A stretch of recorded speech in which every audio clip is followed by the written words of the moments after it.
बहुरूपिये द्वारा सिंह का स्वांग। अकबर और बीरबल की कहानी। एक दिन दिल्ली के काजी से बीरबल को धर्म संबंधी चर्चा छिड़ी। जब काजी सब प्रकार से हार गया तो उसके मन में इस बात के लिए लज्जा उत्पन्न हुई और अपने मन में बीरबल को मार डालने का प्रण कर लिया। ये प्रण कर यात्रा के बहाने बादशाह से छुट्टी लेकर नगर से बाहर किसी दूसरे शहर को चला गया और वहां अपना नाम पता छिपाकर बहुरूपिये का स्वांग सीखने लगा। जब वह उस फन में होशियार हो गया तो बहुरूपिये का रूप धारण कर दिल्ली लौटा। शहर में कई जगह उसने नए नए स्वांग निकाले, जिससे लोगों में उसकी कला की उत्तमता की चर्चा फैल गई। धीरे धीरे यहाँ तक कि यह बात बादशाह के कान में जा पड़ी। बादशाह को उसका स्वांग देखने की प्रबल इच्छा हुई। एक दिन शाम को सिपाही भेजकर उसे बुलाया और जब वह आया तो उसे नया स्वांग दिखलाने की आज्ञा दी। जब वह बोला, पृथ्वीनाथ, मैं सिंह का स्वांग करना बहुत अच्छी तरह से जानता हूँ, परंतु उसमें खून भी हो जाने की आशंका रहती है। यदि आपकी तरफ से मुझे एक खून की माफ़ी दी जाए तो मैं उसे आपके सामने दिखलाने का उपाय करूं।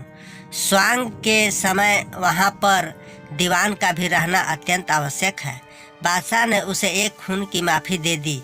जब बहुरूपिया अपने घर गया तो बादशाह बीरबल से बोले, जाते समय बहुरूपिया कहता गया है कि बिना बीरबल के स्वांग नहीं दिखलाया जाएगा, इसलिए उस समय तुमको भी वहां उपस्थित रहना लाजिम है। बीरबल ने बादशाह की आज्ञा को स्वीकार कर लिया, परंतु उसी वक्त बहुरूपिये की बातों का सिलसिला मिलाने से ज्ञात हो गया कि हो न हो कुछ दाल में काला अवश्य है। यह मुझे धोखा देना चाहता है। इधर बादशाह की आज्ञा का पालन करना भी जरूरी है। दूसरे दिन ठीक समय पर बीरबल दरबार में हाजिर हुआ। इधर बहुरूपिया भी सिंह का स्वांग बनाकर उछलने कूदने और तड़पने लगा। कला चतुराई को देखकर बादशाह मोहित हो गए। सभी लोग उनकी प्रशंसा करने लगे। इतने में वह बनावटी सिंह बीरबल पर झपटा। यह दृश्य देखते ही लोगों को बीरबल के मरने की आशंका हुई।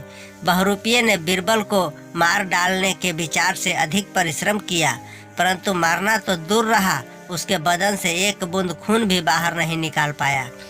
सभा के लोग इस दृश्य को देखकर दंग रह गए। बीरबल तो पहले से ही कपट मुद्रा को ताड़ गया था।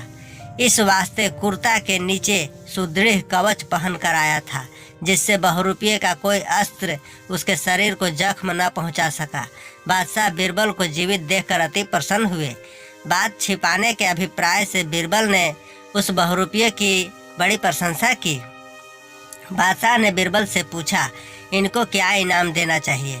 बीरबल ने कहा, इनको 1 महीने के लिए दीवान पद पर नियुक्त करना चाहिए। बहुरूपिये को यह सुनकर मन प्रफुल्लित हो गया।